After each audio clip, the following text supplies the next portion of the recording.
Welcome on this channel. Today, why Flutter? So, why Flutter? Because we can create iOS and Android application at the same time. You don't need to learn Swift and you don't need to learn Java for Android Studio. You only need to learn Dart. And Dart is the programming language for Flutter. Let's say we want to write some text inside our application. Let's say smackaroni.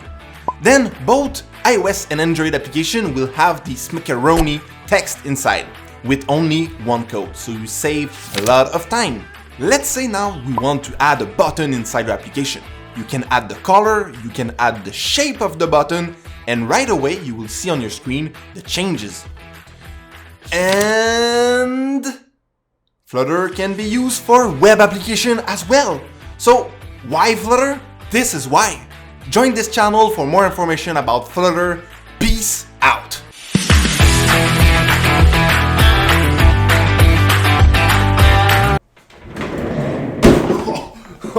So what is Flutter?